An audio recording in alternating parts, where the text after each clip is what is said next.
Hi అండి, అందరు బాగున్నారా? Welcome to my channel. ఈరోజు మార్నింగ్ టిఫిన్లోకి చపాతీ విత్ గుమ్మడికాయ కూర అండి. ఈ కూర వచ్చేసి మా నానమ్మ అమ్మ వాళ్ళ రెసిపీ అండి.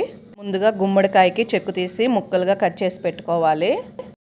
తర్వాత గ్యాస్ మీద ఒక గిన్నె పెట్టేసుకొని గిన్నె వేడెక్కిన తర్వాత ఒక 2-3 స్పూన్లు ఆయిల్ వేసేసుకోవాలి. ఆయిల్ కూడా వేడెక్కిన తర్వాత 2-3 చీలికలు ఎండుమిర్చి వేసుకోవాలి. ఎండుమిర్చి వేగిన తర్వాత తాలింపు గింజలు వేగిన తర్వాత ఒక పెద్ద సైజు ఆనియన్ కట్ చేసి పెట్టేసుకొని ఆనియన్ కూడా అందులోనే వేసేయాలి.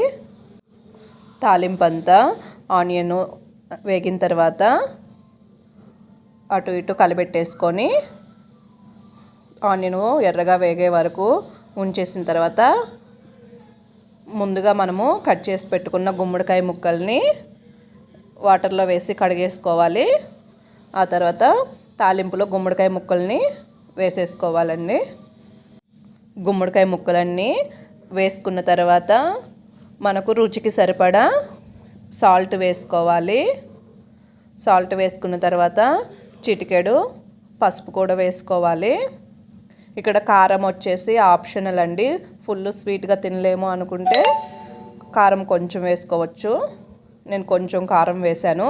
తర్వాత ఉప్పు కారం బాగా కలిసే వరకు తాలింపు బాగా కలిపెట్టేసుకోవాలి. 4 వైపులా బాగా కలిసేటట్టు కలిపెట్టేసుకొని మూత పెట్టేసుకోవాలండి.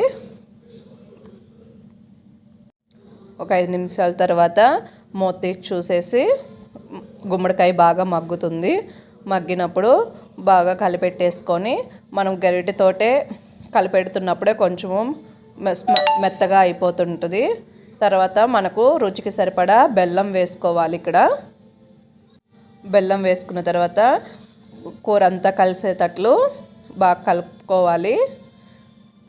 కలుపుకున్న తర్వాత ఒక 2 నిమిషాలు మూత పెడితే బెల్లంతో అంతా కలుస్తుంది. తర్వాత గ్యాస్ ఆఫ్ చేసి పక్కన తీసుకొని పప్పు గుత్తితో కానీ గెంటితో కానీ వెనిపేసుకోవచ్చు మెత్తగా. ఇక్కడ ఏమన్నా సాల్టు బెల్లము సరిపోకపోతే కొంచెం వేసుకోవచ్చు. ఎనుపుకున్న తర్వాత ఒక 2 నిమిషాలు గ్యాస్ మీద పెట్టేసి మూత పెట్టేసి మగ్గనిన తర్వాత గ్యాస్ ఆఫ్ చేసుకుంటే సరిపోతుందండి. అంతే, ఎంతో రుచిగా ఉండే గుమ్మడికాయ కూర రెడీ అయిపోతుంది.